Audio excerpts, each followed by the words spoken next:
গল্পতরু চ্যানেলে আপনাদের সাথে আছি আমি রাজ। পড়ছি মানিক বন্দ্যোপাধ্যায়ের একটি গল্প, আত্মহত্যার অধিকার। বর্ষাকালেই ভয়ানক কষ্ট হয়। ঘরের চালটা একেবারেই ঝাঁঝরা হইয়া গিয়াছে। কিছু নারিকেল আর তালপাতা মান সম্ভ্রম বজায় রাখিয়াই কুড়াইয়া সংগ্রহ করা গিয়াছিল।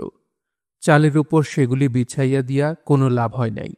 বৃষ্টি নামিলেই ঘরের মধ্যে সর্বত্র জল পড়ে। বিছানাটা গুটাইয়া ফেলিতে হয়। ভাঙা বাক্স পেটরা কয়টা এ কোণে টানিয়া আনিতে হয়। জামা কাপড়গুলি দড়ি হইতে টানিয়া নামাইয়া পুটুলি করিয়া কোথায় রাখিলে যে ভিজিবে কম, তাই নিয়া মাথা ঘামাইতে হয়। বড় ছেলেটা কাঁচা ঘুম ভাঙিয়া কাঁদিতে আরম্ভ করে। আদর করিয়া তাহার কান্না থামানো যায় না। ধমক দিলে কান্না বাড়ে। মেয়েটা বড় হইয়াছে, কাঁদে না, কিন্তু ওদিকের দেয়ালে ঠেস দিয়া বসিয়া এমন করিয়াই চাহিয়া থাকে যে নীলমণির ইচ্ছা হয় চর মারিয়া ওকে সে কাঁদাইয়া দেয়। এতক্ষণ ঘুমাইবার পর 1 ঘণ্টা জাগিয়া বসিয়া থাকিতে হইল বলিয়া ও কি চাহনি? আকাশ ভাঙিয়া বৃষ্টি নামিয়াছে। ঘরের চাল 7 বছর মেরামত হয় নাই। ঘরের মধ্যে জল পড়াটা নীলমণির এমন কি অপরাধ যে মেয়েটা তাকে ওরকমভাবে নিঃশব্দে গঞ্জনা দিবে? ছোট ছেলেটাকে বুকের মধ্যে লুকাইয়া নিভা একবার এধার একবার ওধার করিয়া বেড়াইতেছিল। হঠাৎ বলিল, ওগো, ছাতিটা একবার ধরো, একেবারে ভিজে গেল যে। লক্ষ্মী, ধরো একবার ছাতিটা খুলে, ওরও কি শেষে নিউমোনিয়া হবে? নীলমণি বলিল, হয়তো হবে, বাঁচবে। নিভা বলিল, বালাই ষাট। শ্যামা, তুইও তো ধরতে পারিস ছাতিটা একটু। শ্যামা নীরবে ভাঙা ছাতিটা নিভার মাথার উপর ধরিল। ছাতি মেলিবার বাতাসে প্রদীপের শিখাটা কাঁপিয়া গেল। প্রদীপে তেল পড়িতেছে, অপচয়, কিন্তু উপায় নাই। চাল ভেদ করা বাদলের ঘর যখন ভাসিয়া যাইতেছে, তখনকার বিপদে প্রদীপের আলোর একান্ত প্রয়োজন। জিনিসপত্র লইয়া মানুষগুলি একোন ওকোন করিবে কেমন করিয়া? 1 সিলুম তামাক দে শ্যামা। নীলমণি হুকুম দিল। শ্যামা বলিল, ছাতিটা ধরো তবে। নীলমণি আকাশের বজ্রের মতো ধমকাইয়া উঠিল, ফেলে দে ছাতি, চুলোয় গুজে দে। আমি ছাতি ধরব, তবে উনি তামাক সাজাবেন, হারামজাদি। তামাক অবিলম্বেই হাতের কাছে আগাইয়া আসিল। ঘরের পশ্চিম কোণ দিয়া কলের জলের মতো মোটা ধারায় জল পড়িয়া ইতিমধ্যেই একটা বালতি ভরিয়া গিয়াছে। সেই জলে হাত ধুইয়া শ্যামা বলিল, তামাক আর একটুখানি আছে বাবা। দুঃসংবাদ। এত বড় দুঃসংবাদ প্রদানকারিণীকে একটা গাল দিবার ইচ্ছা নীলমণিকে অতি কষ্টে চাপিয়া যাইতে হইল। নীলমণি ভাবিল, বিনা তামাকে এই গভীর রাত্রির লড়াই জিতিব কেমন করিয়া? ছেলের কান্না 2 কানে তীরের ফলার মতো বিধিয়া চলিবে। মেয়েটার মুখের চাহনি লঙ্কা বাটার মতো সারাক্ষণ মুখে লাগিয়া থাকিবে।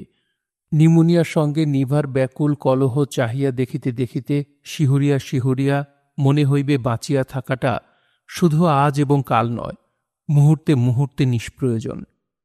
আর ঘরে এখন তামাক আছে একটুখানি। তামাক আনানো হয় নাই কেন জিজ্ঞাসা করিতে গিয়া নীলমণি চুপ করিয়া রহিল।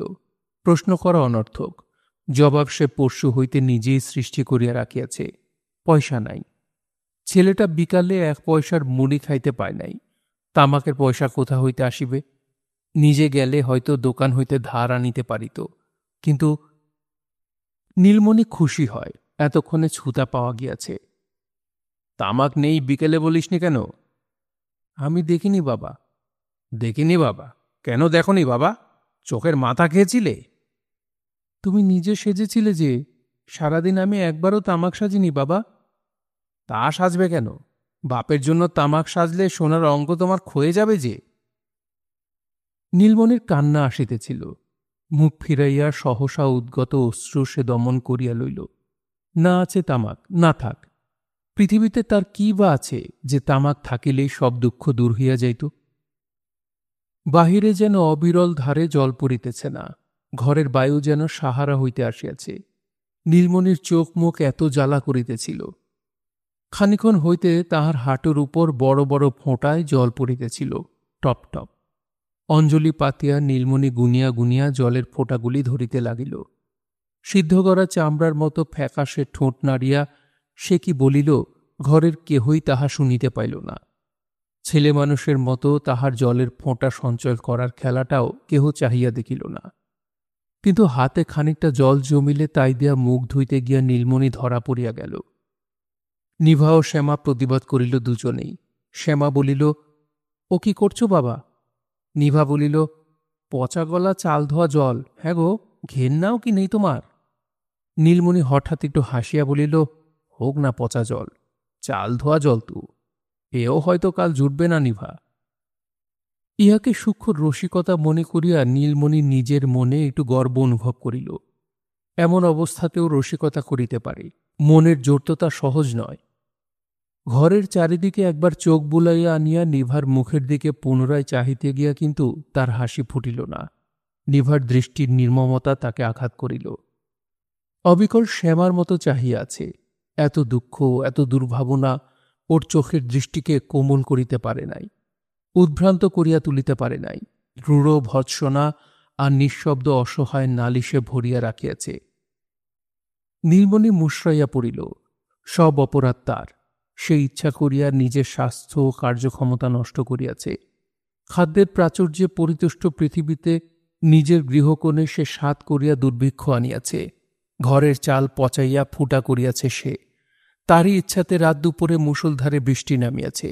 শুধু তাই নয়, ওদের সমস্ত দুঃখ দূর করিবার মন্ত্র সে জানে। মুখে ফিসফিস করিয়া হোক, মনে মনে নিঃশব্দে হোক, ফুসমন্তরটি একবার আওড়াইয়া দিলেই তার এই ভাঙা ঘর সরকারদের পাকা দালান হইয়া যায়।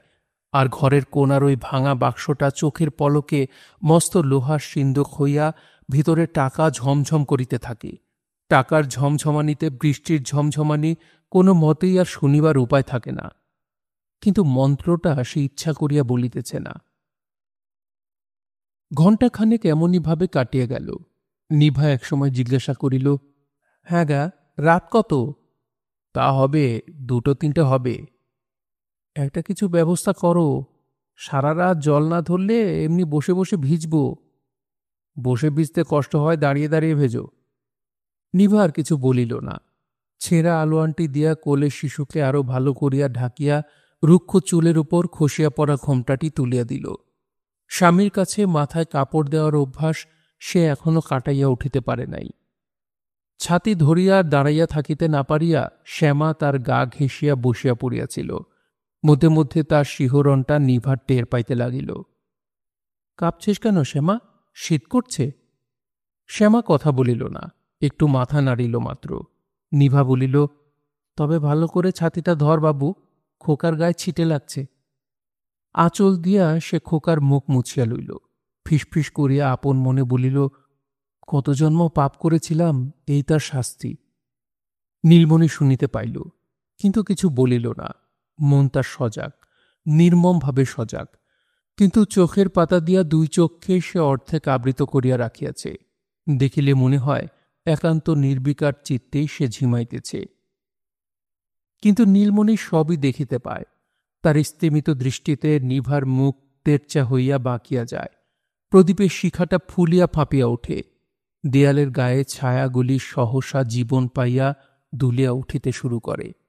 মুখ না ফিরাইয়াই নীলমণি দেখিতে পায় ঘরের ও কোণে গোটাইয়া রাখা বিছানার উপর উপুর হইয়া নিমু ঘুমাইয়া পড়িয়াছে। বিরক্তির তার সীমা থাকে না। তার মনে হয় ছেলেটা তার সঙ্গে ব্যঙ্গ করিতেছে। 2 পা মেঝের জলস্রোতে প্রসারিত করিয়া দিয়া আকাশের গলিত মেঘে অর্ধেকটা শরীর ভিজাইতে ভিজাইতে ওইটুকু ছেলের অমন করিয়া ঘুমাইয়া পড়ার আর কি মানে হয়? এর চেয়েও ও যদি নাকি সুরে টানিয়া টানিয়া শেষ পর্যন্ত কাঁদিতে থাকিত, তাও নীলমণির ভালো ছিল। এ সহ্য হয় না। সন্ধ্যায়ও পেট ভরিয়া খাইতে পায় নাই। ক্ষুধার জ্বালায় মাকে বিরক্ত করিয়া পেটের জ্বালায় চোখের জল ফেলিতে ফেলিতে ঘুমাইয়াছিল। হয়তো রূপকথার পোষা বিড়ালটি এই বাদলের রাজবাড়ির ভালো ভালো খাবার ওকে চুরি করিয়া আনিয়া দিতে পারে নাই। হয়তো ঘুমের মধ্যেই ওর গালে চোখের জলের শুকনো দাগ আবার চোখের জলে ভিজিয়া গিয়াছিল। এত রাত্রে দুঃখের এই প্রকৃত বন্যায় ভাসিতে ভাসিতে ও তবে ঘুমায় কোন হিসেবে? নিমুকে তুলে দে তো শ্যামা। নিভা প্রতিবাদ করিয়া বলিল, কেন তুলবে কেন? ঘুমোচ্ছে ঘুমুক। ঘুমোচ্ছে না ছাই, ইয়ার্কি দিচ্ছে, ঢং করছে। হ্যাঁ, ইয়ার্কি দিচ্ছে, ঢং করছে, যেমন কথা তোমার। ঢং করার মতো সুখেই আছে কিনা? আধ ঝাঁকা চোখ নীলমণি একেবারে বন্ধ করিয়া ফেলিল। ওরা যা খুশি করুক, যা খুশি বলুক, সে আর কথাটি কহিবে না। খানিক পরে নিভা বলিল, দেখো, এমন করে আর তো থাকা যায় না। সরকারদের বাইরের ঘরটাতে উঠে গিয়ে চলো। নীলমণি চোখ না খুলিয়াই বলিল, না। নিভা রাগ করিয়া বলিল, তুমি যেতে না চাও থাকো, আমি ওদের নিয়ে যাচ্ছি। নীলমণি চোখ মিলিয়া চাহিল। না, যেতে পাবে না। ওরা ছোট লোক। সেবার কি বলেছিল মনে নেই? বললে আর করছো কি শুনি? রাত দুপুরে বিরক্ত করলে অমন সবাই বলে থাকে। নীলমণি ব্যঙ্গ করিয়া বলিল, বলে থাকে? রাত দুপুরে বিপদে পড়ে মানুষ আশ্রয় নিতে গেলে বলে থাকে, একই জ্বালাতন। ওইটুকু শিশুর জন্য একটু শুকনো ন্যাকড়া চাইলে বলে থাকে, কাপড় জামা সব ভিজে। ময়লা হবার ভয়ে ফরাস তুলে নিয়ে ছেঁড়া শতরঞ্জে অতিথিকে পেতে দেয়। যেতে হবে না, ব্যাস। নিভা অনেক সহ্য করিয়াছে, এবার তার মাথা গরম হইয়া গেল। ছেলে মেয়ে বউকে বর্ষা বাদলে মাথা গোজবার ঠাঁই দিতে পারে না, অত মান অপমান জ্ঞান কি জন্যে? আজ বাদে কাল ভিক্ষে করতে হবে না? নীলমণি বলিল, চুপ। এক ধমকেই নিভা অনেকখানি ঠান্ডা হইয়া গেল। চুপ করেই আছি চিরটাকাল। অন্য মানুষ হলে। হাতের কাছে ঘটিটা তুলিয়া লইয়া নীলমণি বলিল, চুপ, একদম চুপ। আর একটি কথা কইলে খুন করে ফেলব। কথা কেউ বলছে না। নিভা একেবারে নিভিয়া গেল। শ্যামা ঢুলিতে আরম্ভ করিয়াছিল। বাপের গর্জনে সে চমকাইয়া সজাগ হইয়া উঠিল। কান পাতিয়া শুনিয়া বলিল, মা, ভুলু দরজা আঁচড়াচ্ছে। গরিবের মেয়ে, হা ঘরের বউ। নিভার মেরুদণ্ড বলিতে কিছু অবশিষ্ট ছিল না, কিন্তু তার বদলে যা ছিল নিরপরাধ মেয়ের উপর ঝাঁঝিয়া উঠিবার পক্ষে তাই যথেষ্ট। আঁচড়াচ্ছে তো কি হবে? কোলে তুলে নিয়ে এসে নাচ। ভালো করে ছাতি ধরে থাক শ্যামা, মেরে পিঠের চামড়া তুলে দেব। নীলমণি বলিল, আমার লাঠিটা কই রে? শ্যামার মুখ পাংশ হইয়া গেল। সে মিনতি করিয়া বলিল, মেরো না বাবা, দরজা না খুললে ও আপনি চলে যাবে। তোকে মাতব্বরি করতে হবে না, বুঝলি? চুপ করে থাক। বাপাটি আংশিকভাবে অবশ। হাতে ভর দিয়া নীলমণি কষ্টে উঠিয়া দাঁড়াইল। ঘরের কোনায় তার মোটা বাঁশের লাঠিটা ঠেস দেওয়া ছিল। খোঁড়াইতে খোঁড়াইতে গিয়া লাঠিটা সে আয়ত্ত করিল। উঠানবাসীর লোমহীন নির্জীব কুকুরটার উপর তার সহসা এত রাগ হইয়া গেল কেন কে জানে। বেচারি খাইতে পায় না, কিন্তু প্রায় অদৃষ্টে প্রহার জোটে। তবু সে এখানেই পড়িয়া থাকে, সারা রাত শিয়াল তাড়ায়। শ্যামা একটু করুণার চোখে না দেখিলে এতদিনে ওর অক্ষয় স্বর্গলাভ হইয়া যাইত। কিন্তু নীলমণি কুকুরটাকে দেখিতে পারে না। ধুকিতে ধুকিতে লাথি ঝাঁটা খাইয়া মৃত্যুর সঙ্গে ওর লজ্জাকর সকরুণ লড়াই চাহিয়া দেখিয়া তার ঘৃণা হয়, গা জ্বালা করে। শ্যামা আবার বলিল, মেরো না বাবা, আমি তাড়িয়ে দিচ্ছি। নীলমণি দাঁতে দাঁত ঘষিয়া বলিল, মারব? মার খেয়ে আজ রেহাই পাবে ভেবেছিস? আজ ওর ভবযন্ত্রণা দূর করে ছাড়ব। ভবযন্ত্রণা নিঃসন্দেহ, কিন্তু শ্যামা শুনিবে কেন? পেটের ক্ষুধায় এখনো তার কান্না আসে। ছেঁড়া কাপড়ে তার সর্বাঙ্গ লজ্জায় সংকুচিত হইয়া থাকে। তার বুকে ভাষা আছে, মনে আশা আছে। ভবযন্ত্রণা সহ্য করিতে তার শক্তির অকুলান হয় না, বরং একটু বাড়তিই হয়। ওইটুকু শক্তি দিয়া সে বর্তমান জীবন হইতেও রস নিংড়াইয়া বাহির করে। হোক পানসা, এও তুচ্ছ নয়। ভুলুর মতো কুকুরটিকেও মারিবার অথবা তাকে মারিবার কল্পনা শ্যামার কাছে বিষাদের ব্যাপার, তার সহ্য হয় না। ছাতি ফেলিয়া উঠিয়া আসিয়া শ্যামা নীলমণির লাঠি ধরিল। কাঁদিবার উপক্রম করিয়া বলিল, না বাবা, মেরো না বাবা, তোমার পায়ে পড়ি বাবা। নীলমণি গর্জন করিয়া বলিল, লাঠি ছাড় শ্যামা, ছেড়ে দে বলছি, তোকেই খুন করে ফেলব আজ। শ্যামা লাঠি ছাড়িল না। তারও কি মাথার ঠিক আছে? লাঠি ধরিয়া রাখিয়াই সে বারবার নীলমণির পায়ে পড়িতে লাগিল। নিভা বলিল, কি জিদ মেয়ের, ছেড়েই দে না বাবু লাঠিটা। রাগে কাঁপিতে কাঁপিতে নীলমণি বলিল, জিদ বার করছি। লাঠিটা নীলমণিকে মেয়ের হাতে ছাড়িয়া দিতে হইল, কিন্তু বেড়ার ঘরের বেড়ার অনেকগুলি বাতায় আলগা ছিল। মেয়েকে মারিয়া নীলমণির মন এমন খারাপ হইয়া গেল বলিবার নয়। না মারিয়া অবশ্য উপায় ছিল না। ওরকম রাগ হইলে সে কখনো সামলাইতে পারে নাই, কখনো পারিবেও না। মন খারাপ হওয়ার কারণটাও হয়তো ভিন্ন, কে বলিতে পারে। মেয়েকে না মারিয়াও তো মাঝে মাঝে তার মরিতে ইচ্ছা করে। জীবনে লজ্জা, দুঃখ, রোগ, মৃত্যু, শোকের তো অভাব নাই। মন খারাপ হইবার কারণ জাগিয়া থাকার প্রত্যেকটি মুহূর্তে এবং ঘুমানোর সময় দুঃস্বপ্নে। কয়েক মিনিট আগে বৃষ্টি একটু ধরিয়া আসিয়াছিল, হঠাৎ আবার আগের চেয়েও জোরে আরম্ভ হইয়া গেল। নীলমণির মান অপমান জ্ঞানটা এবার আর টেকিল না। লণ্ঠনে তেল আছে শ্যামা? শ্যামা একবার ভাবিল চুপ করিয়া থাকিয়া রাগ আর অভিমান দেখায়, কিন্তু সাহস পাইল না। একটুখানি আছে বাবা। জাল তবে? নিভা জিজ্ঞাসা করিল, লণ্ঠন কি হবে? সরকারদের বাড়ি যাব। ফের চেপে বৃষ্টি এলো দেখছ না? যেন সরকারদের বাড়ি যাইতে নিভাই আপত্তি করিয়াছিল। শ্যামা বলিল, দেশলাই কোথা রাখলে মা? নিভা বলিল, দেশলাই কেন? পিদিম থেকে বুঝি লণ্ঠন জ্বালানো যায় না? চোখের সামনে পিদিম জ্বলছে, চোখ নেই? নীলমণি বলিল, ওর কি জ্ঞানগম্যে কিছু আছে? নিজের মুখের কথাগুলি খচখচ করিয়া মনের মধ্যে বেঁধে, এ যেন তোতা পাখির মতো অভাবগ্রস্তের মানানসই মুখস্থ বলিয়া ওড়ানো।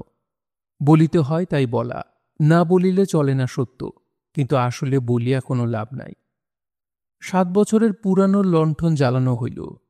নিভা মাথা নাড়িয়া বলিল, না বাবু, ছাতিতে আটকাবে না। আর একখানা কাপড় জড়িয়ে নি। দে তো শ্যামা, শুকনো কিছু দে তো। আর এক কাজ কর, 2-3টে কাপড় পুটুলি করে নে। ওখানে গিয়ে সবাইকে কাপড় ছাড়তে হবে। আমার দোক্তার কৌটো নিস। নীলমণি একটু মিষ্টি করিয়াই বলিল, হোঁকোটা নিতে পারবি শ্যামা? লক্ষ্মী মা আমার, পারবি? জল ফেলেই নে না, ওখানে গিয়ে ভরে নিলেই হবে। জলের কি অভাব, তামাকটুকু ফেলে যাস নে ভুলে। সব ব্যবস্থাই হইল।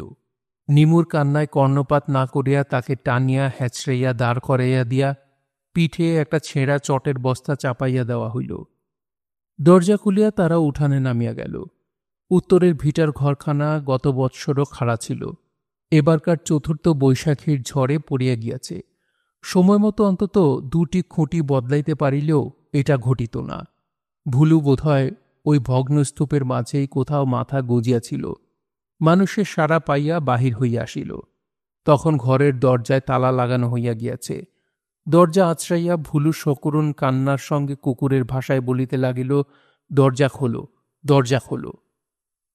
বাড়ির সামনে 1 হাঁটু কাদা, তারপরেই পিছলে এঁটেল মাটি। ছেলে লইয়া আছাড় খাইতে খাইতে বাঁচিয়া গিয়া নিভা দেবতাকেই গাল দিতে আরম্ভ করিয়া দিল। কষ্ট নীলমণিরই বেশি। শুকনো ডাঙাতেই বাঁ পায়ের পদক্ষেপটি তাকে চট করিয়া ডিঙাইয়া যাইতে হয়। এখন তার পা আর লাঠি 2 কাদায় ঢুকিয়া যাইতে লাগিল। লাঠি টানিয়া তুলিতে পা আটকাইয়া থাকে, পা তুলিতে লাঠি পোতা হইয়া যায়। নিভার তাকাইবার অবসর নাই। শ্যামার ঘাড়ে কাপড়ের পুটুলি, হুঁকা কলকি, লণ্ঠন আর নিমুর ভার। তবু শ্যামাই নীলমণির বিপদ উদ্ধার করিয়া দিতে লাগিল। ঘোষেদের পুকুরটা পাক দিলে সরকারদের বাড়ি। পুকুরটা ভরিয়া গিয়া পাড় ছাপাইয়া উঠিয়াছে। পশ্চিম কোণার প্রকাণ্ড তেঁতুল গাছটার তলা দিয়া 3-4 হাত চওড়া এক সংক্ষিপ্ত স্রোতস্বিনী সৃষ্টি হইয়াছে। তেঁতুল গাছটার জমকালো আবছা চেহারা দেখিয়া গা ছমছম করে। ভরপুর পুকুরের বুকে শ্যামার হাতের আলো যে লম্বা সোনালি পাত ফেলিয়াছে, প্রত্যেক মুহূর্তে হাজার বৃষ্টির ফোঁটায় তাহা অজস্র টুকরায় ভাঙিয়া যাইতেছে। নীলমণি থমকিয়া দাঁড়াইল, কাতস্বরে বলিল, ও শ্যামা, পার হব কি করে? শ্যামা বলিল, জল বেশি নয় বাবা, নিমুর হাঁটু পর্যন্ত ওঠেনি, চলে এসো। সুখের বিষয়ে স্রোতের নিচে কাদা ধুইয়া গিয়াছিল। নীলমণির পা অথবা লাঠি আঁটিয়া গিয়া তাকে বিপন্ন করিল না। তবু এতখানি সুবিধা পাওয়া সত্ত্বেও নীলমণির 2 চোখ একেবারে সজল হইয়া উঠিল। বাহির হওয়ার সময় সে কাপড়টা গায়ে জড়াইয়া লইয়াছিল, এখন ভিজিয়া গায়ের সঙ্গে আঁটিয়া গিয়াছে। খানিক্ষণ হইতে জোর বাতাস উঠিয়াছিল। নীলমণির শীত করিতে লাগিল। জগতে কোটি কোটি মানুষ যখন উষ্ণ শয্যায় গাঢ় ঘুমে পাশ ফিরিয়া পরিতৃপ্তির নিঃশ্বাস ফেলিতেছে, সপরিবারে অক্ষম দেহটা টানিয়া টানিয়া সে তখন চলিয়াছে কোথায়? যে প্রকৃতির অত্যাচারে ভাঙা ঘরে টিকিতে না পারিয়া তাকে আশ্রয়ের খোঁজে পথে নামিয়া আসিতে হইল, সেই প্রকৃতিরই দেওয়া নির্মমতায় হয়তো সরকাররা দরজা খুলিবে না, ঘুমের ভান করিয়া বিছানা আঁকড়াইয়া পড়িয়া থাকিবে। না, নীলমণি আর জুঝিয়া উঠিতে পারিল না, তার শক্তি নাই। কিন্তু আক্রমণ চারিদিক হইতে, পেটের ক্ষুধা, দেহের ক্ষুধা, শীত, বর্ষা, রোগ, বিধাতার অনিবার্য জন্মের বিধান, সে কোন দিক সামলাইবে? সকলেই যেখানে বাঁচিতে চায়, লাখ মানুষের জীবিকা একা জমাইতে চায়, কিন্তু কাহাকেও বাঁচাইতে চায় না, সেখানে সে বাঁচিবে কিসের জোরে? স্রোত পার হইয়া গিয়া লণ্ঠনটা উঁচু করিয়া ধরিয়া শ্যামা দাঁড়াইয়া আছে। পাশের ভরাট পুকুরটা বৃষ্টির জলে টকবক করিয়া ফুটিতেছে। নীলমণি সাঁতার জানিত না, কিন্তু জানিত যে পুকুর পাড়টা এখানে একেবারে খাড়া, একবার গড়াইয়া পড়িলেই অথৈ জল, আর উঠিয়া আসিতে হইবে না। নিভা তাড়া দিতেছিল। শ্যামা বলিল, বাবা চলে এসো, দাঁড়ালে কেন? নীলমণি চলিতে আরম্ভ করিল, ডাইনে নয়, বাঁয়েও নয়, সাবধানে সোজা শ্যামার দিকে। হঠাৎ শ্যামা চিৎকার করিয়া উঠিল, মাগো সাপ! পরক্ষণে আনন্দে গদগদ হইয়া বলিল, সাপ নয় গো, সাপ নয়, মস্ত শোল মাছ ধরেছি ব্যাটারে। ইহ, কি পিছল! তাড়াতাড়ি আগাইবার চেষ্টা করিয়া নীলমণি বলিল, শক্ত করে ধর, দুহাত দিয়ে ধর, পালালে কিন্তু মেরে ফেলব শ্যামা। সরকাররা বছর তিনেক দালান তুলিয়াছে, এখনো বাড়ি শুদ্ধ সকলে বাড়ি বাড়ি করিয়া পাগল। বলে, বেশ হয়েছে না, দোতলায় দুখানা ঘর তুললে ব্যাস, আর দেখতে হবে না। অনেকক্ষণ ডাকাডাকির পর সরকারদের বড় ছেলে বাহিরের ঘরের দরজা খুলিয়া বলিল, ব্যাপার কি, ডাকাত নাকি? নীলমণি বলিল, না ভাই, আমরা ঘরে তো টিকতে পারলাম না ভায়া, সব ভেসে গেছে। ভাবলাম তোমাদের বৈঠকখানায় তো কেউ শোয় না, রাতটুকু ওখানেই কাটিয়ে আসি। বড় ছেলে বলিল, সন্ধ্যাবেলা এলেই হতো। নীলমণি কষ্টে একটু হাসিল। সন্ধ্যায় কি বৃষ্টি ছিল ভাই? দিব্যি ফুটফুটে আকাশ, মেঘের চিহ্ন নেই। রাত দুপুরে হঠাৎ জল আসবে কে জানত। নিভা ছাতি বন্ধ করিয়া ঘোমটা দিয়া দাঁড়াইয়াছিল।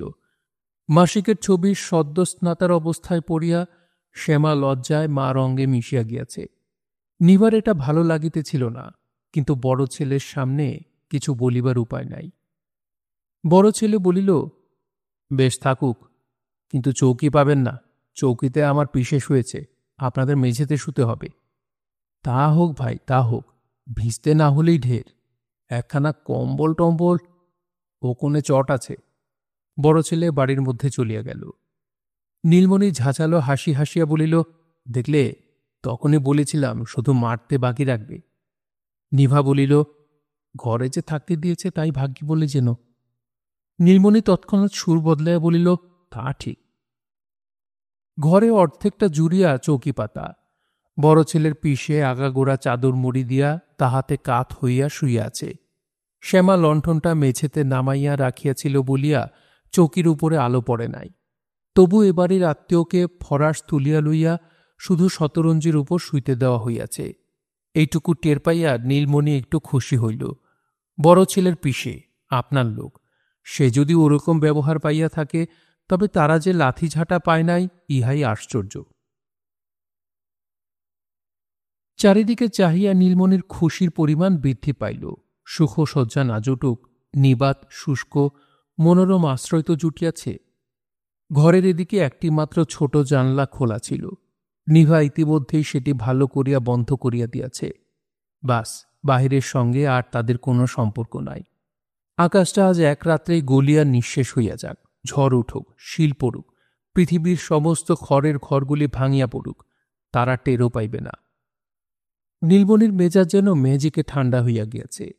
তার কণ্ঠস্বর পর্যন্ত মোলায়েম শোনাইল, ও শ্যামা, দাঁড়িয়ে থাকিস নি মা, চটগুলি বিছিয়ে দে চট করি, একটু গড়াই। আহা, ভিজে কাপড়টা ছেড়েই নে আগে, মারামারির কি আছে? এতক্ষণই গেল, না হয় আরো খানিক্ষণ যাবে। ওগো শুনছ, দাও না, খোকাকে চৌকির একপাশে একটু শুইয়ে দাও না, দিয়ে তুমিও কাপড়টা ছেড়ে ফেলো। গলা নামাইয়া ফিসফিস করিয়া বলিল, ভদ্রলোক ঘুমোচ্ছেন, অত লজ্জাটা কিসে শুনি? লজ্জা করে দরজা খুলে বারান্দায় চলে যাও না। কাপড় ছাড়া হইল। বাহিরে এখন পুরোদমে ঝড় উঠিয়াছে। ঘরের কোথাও এতটুকু ছিদ্র নাই, কিন্তু বাতাসের কান্না শোনা যায়, চাপা একটানা শাঁসা শব্দ। তাদের, নীলমণি আর তার পরিবারকে নাগালের মধ্যে না পাইয়া প্রকৃতি যেন ফঁসিতেছে। নীলমণির মনে হইল এ একরকম শাসানো। পঞ্চভূতের মধ্যে যার ভাষা আছে সে ক্রুদ্ধ নিঃশ্বাস ফেলিয়া বলিতেছে, আজ বাঁচিয়া গেলে, কিন্তু কাল, কাল কি করিবে? পরশু, তার পরদিন, তারও পরের দিন। শ্যামা চট বিছাইতে লাগিতেছিল। মাগো, কি গন্ধ! নিভা বলিল, নে, ঢং করতে হবে না, তাড়াতাড়ি কর। নীলমণি বলিল, ছেড়ে ছেড়ে পাত না। নিভা বলিল, না না, ঝাড়িস নে, ধুলোয় চারদিকে অন্ধকার হয়ে যাবে। নিভা ছেলেকে স্তন দিতেছিল। কথাটা শেষ করিয়া সে দমক মারিয়া চৌকির দিকে পেছন করিয়া বসিল। নীলমণি চাহিয়া দেখিল বড় ছেলের পিঠে চাদর ফেলিয়া চৌকিতে উঠিয়া বসিয়াছে। লণ্ঠনের স্তিমিত আলোয় পিসের মূর্তি দেখিয়া নীলমণি শিহরিয়া উঠিল। একটা সব যেন সহসা বাঁচিয়া উঠিয়াছে। মাথার চুল প্রায় ন্যাড়া করিয়া দেওয়ার মতো ছোট ছোট করিয়া ছাঁটা। চোখ যেন অর্ধেকটা ভিতরে চলিয়া গিয়াছে। গালের ঢিলা চামড়ার তলে হাড় উঁচু হইয়া আছে। বুকের সবগুলি পাঁজর চোখ বুঝিয়া গোনা যায়। বুকের বাঁ পাশে কি ঠিক চামড়ার নিচেই হৃৎপিণ্ডটা ধুকধুক করিতেছে। পিসের নিঃশ্বাসের জন্য হাঁপাইতেছিল। খানিক পরে ক্ষীণস্বরে বলিল, একটা জানলা খুলে দিন। নীলমণি সভয় বলিল, দে তো শ্যামা, জানলাটা খুলে দে। শ্যামা আরো বেশি ভয় ভয়ে বলিল, ঝড় হচ্ছে যে বাবা। হোক, খুলে দে। শ্যামা পশ্চিমের ছোট জানলাটি খুলিয়া দিল। ঝড় পূব দিক হইতে বহিতেছিল। মাঝে মাঝে এলোমেলো একটু বাতাস আর ছিটে ফোঁটা একটু বৃষ্টি ঘরে ঢোকা ছাড়া জানলাটি খুলিয়া দেওয়ার বিশেষ কোনো মারাত্মক ফল হওয়ার সম্ভাবনা ছিল না। কিন্তু ভীরু নিভা ছেলের গায়ে আর এক পরত কাপড় জড়াইয়া দিল। পিসে বলিল, ঘুমের ঘরে কখন চাদর মুড়ে দিয়ে ফেলেছি, আর একটু হলেই দম আটকাত বাপ। নীলমণি জিজ্ঞাসা করিল, আপনার অসুখ আছে নাকি? পিসে ভৎসনার চোখে চাহিয়া বলিল, ও মোটা সোটা দেখছেন বুঝি? অসুখ না থাকলে মানুষের এমন চেহারা হয়? 4 বছর ভুগছি মশাই, মরে আছি একেবারে। জম্বেটাও কানা, এত লোককে নিচ্ছে, আমায় চোখে দেখতে পায় না। যে কষ্টটা পাচ্ছি মশাই, শত্রু যেন। ব্যাপারটা কি? পিসে রাগিয়ে বলল, টের পান না? এমন করে শ্বাস টানছি, দেখতে পান না? পাবেন কেন? আপনার কি? যার হয় সে বোঝে। বোঝা গেল পিসের মেজাজটা খিটখিটে। নীলমণি নম্রভাবে সান্ত্বনা দিয়া বলিল, আহা, সেরে যাবে, ভালো মতো চিকিৎসা হলেই সেরে যাবে।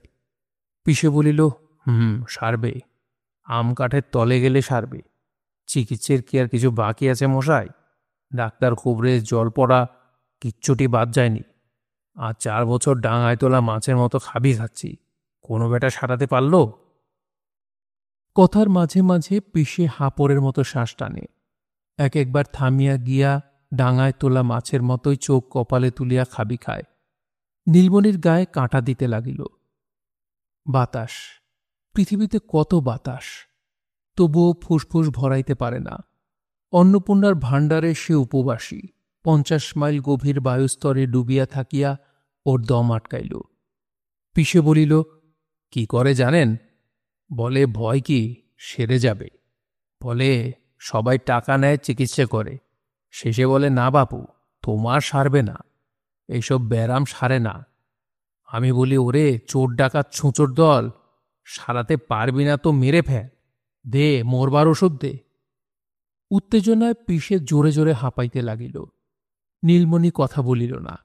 তার বিনিদ্র আরক্ত চোখ দুটি কেবলই মিটমিট করিয়া চলিল। তেল কমিয়া আসায় আলোটা দপদপ করিতেছে, এখনই নিবিয়া যাইবে। ছেলেকে বুকে জড়াইয়া হাতকে বালিশ করিয়া নিভা দুর্গন্ধ ছেঁড়া চটে কাত হইয়া শুইয়া পড়িয়াছে। শ্যামা বসিয়া বসিয়া ঝিমাইতেছে। নীলমণির হুঁকা কলকি শ্যামা জানলায় নামাইয়া রাখিয়াছিল। আলোটা নিবিয়া যাওয়ার আগে নীলমণি বাকি তামাকটুকু সাজিয়া লইল।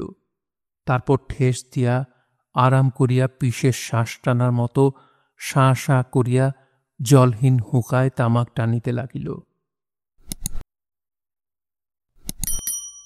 শুনছিলেন মানিক বন্দ্যোপাধ্যায়ের গল্প আত্মহত্যার অধিকার। গল্পটি আপনাদের কাছে কেমন লাগলো তা অবশ্যই কমেন্ট করে জানাতে পারেন। ভালো লাগলে একটি লাইক করবেন, চাইলে শেয়ার করে অন্যকে শোনার সুযোগ করে দিতে পারেন। সবাই ভালো থাকবেন, সুস্থ থাকবেন এবং গল্পতরুর সঙ্গী থাকবেন। ধন্যবাদ।